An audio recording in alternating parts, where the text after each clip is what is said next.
জান্নাতুল বাকিতে বিশ্ব নবীর অসংখ্য সাহাবা ইজমান শুয়ে রয়েছে, ওদের কবরের উপরে একটা পাথর। বাংলাদেশে এরকম বিল্ডিং উড়াচ্ছেন, কারণটা কি? ওরা কি বিশ্ব নবীর সাহাবীদের চাইতে দামি? বিশ্ব নবীর এতগুলো সাহাবা জান্নাতুল বাকির মধ্যে শুয়ে রয়েছে, ওদের কবরের মধ্যে একটা পাথর। যদি ইচ্ছা করতো ওদের কবরকে সোনা রূপা দিয়া মুজাইদ করে বানাইতে পারতো, কিন্তু আসলে আল্লাহ কোরআনে বলছে কবরের কোনো বুজুর্গি নাই, বুজুর্গি হচ্ছে আমলের। আল্লাহ পাক কোরআনে স্পষ্ট বলছে মহাসমুদ্রের ভিতরে সাঁতার না জানা ব্যক্তি যেমন অসহায়, ঠিক কবরে যে ব্যক্তি শুয়ে গেছে সে যত বড় আল্লাহর ওলি হোক সে তেমনই অসহায়। কেন? হাসরের ময়দান আল্লাহ কোরআনে স্পষ্ট বলছে আমাদের নবী মুহাম্মদ সাল্লাল্লাহু আলাইহি সাল্লাম ছাড়া প্রত্যেকটা নবী বলবে ইয়া নাফসি ইয়া নাফসি। তাহলে এই ভণ্ডদেরকে ওদের বাবা বা ওলিরা কিভাবে জান্নাতে নেবে?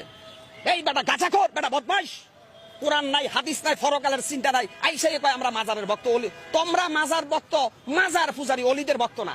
তোমরা শাহজালাল, শাহপরান, আব্দুল কাদের জিলানের অনুসারী না, তোমরা শয়তানের অনুসারী। ৯৬% মুসলমানের দেশে প্রত্যেকটা মুসলমানের ইমানি দায়িত্ব মাজার পূজারীদেরকে শায়েস্তা করা। এত করে যদি আমরা মারা যাই, আমরা শহীদ, আর ওরা আবু জেহেল। আজকে অত্যন্ত কষ্ট লাগে ভাই, অত্যন্ত দুঃখ লাগে। আজকে সোশ্যাল মিডিয়া থেকে শুরু করে এক ধরনের তেলবাস সুশীল সমাজ বাইরেছে, মাজার ভাঙছে, আস্তাগফিরুল্লাহ আস্তাগফিরুল্লাহ। কেন মাজার ভাঙছে? আরে ভাই, কবরের উপরে বিল্ডিং ভাঙ্গার নির্দেশ দিচ্ছে রাব্বুল আলামিন আল্লাহ। আপনি কত বড় নাস্তিক বুদ্ধিজীবী, আপনি মাজার ভাঙতে নিষেধ করেন কেন? আমি বলছি না যে প্রত্যেকটা মুসলমানের ইমানি দায়িত্ব বাংলাদেশের প্রত্যেকটা মাজারকে ভেঙ্গে গুটি গুটি করে দেওয়া। এখানে উগ্রবাদের গন্ধ পাও, মৌলবাদের গন্ধ পাও, তাহলে আল্লাহর কোরআন নিয়ে বসো। এই মাজার পূজারীরা আসো, আমি বসবো তোমাদের সাথে। যদি কোরআনে জায়েজ দেখাইতে পারো মাজার, আজ থেকে আমিও কোনো মাজারের অনুসারী হব। অতএব তোমাদের এই ভণ্ডামি, তোমাদের এই ধান্দাবাজির বিরুদ্ধে কথা বলছিল বাংলাদেশের হাক্কানি আলেম ওলামা। তোমরা তাদেরকে আবু জেহেল বলছিলা। অর্থাৎ এজিদ যখন হাসান হুসাইনকে যখন এজিদের বাচ্চারা হত্যার ষড়যন্ত্র করে, তখন অনেক নামদারি আলেম ছিল, এরা জালেম। আজকে অত্যন্ত কষ্ট লাগে ভাই। আমি মনে করি আল্লাহর কসম খাইয়া বলতে পারি আমার ভাগ্য পরিবর্তনের মালিক একমাত্র আল্লাহ। কোন পীর, কোন বাবা, কোন আউলি আমার ভাগ্যের ভালো বা মন্দ কোনটাই করতে পারবে না। আমরা একটা পাকা চুলকে বাঁকা করতে পারবে না কোনো অলিমিয়া। আমরা অলিদেরকে সম্মান করি কেন?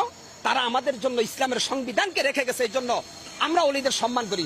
এখন মাজার বাংলা কি শাহজালালের ইতিহাস মুছা যাবে? শাহপরানের ইতিহাস মোছা যাবে? মাজারের সাথে শাহপরানের সম্পর্ক না, শাহপরান আর শাহজালালের সম্পর্ক আল্লাহর সাথে, আর মাজারের সাথে সম্পর্ক হচ্ছে খোদাদহী নাস্তিকদের। মিয়া, কেন আপনারা এখানে বারবার বলতেছেন অলিদের বিরুদ্ধে? শাহজালাল, শাহপরান, ৩৬০ জন যে অলি আসছে প্রত্যেকের সম্পর্ক ছিল আল্লাহর সাথে।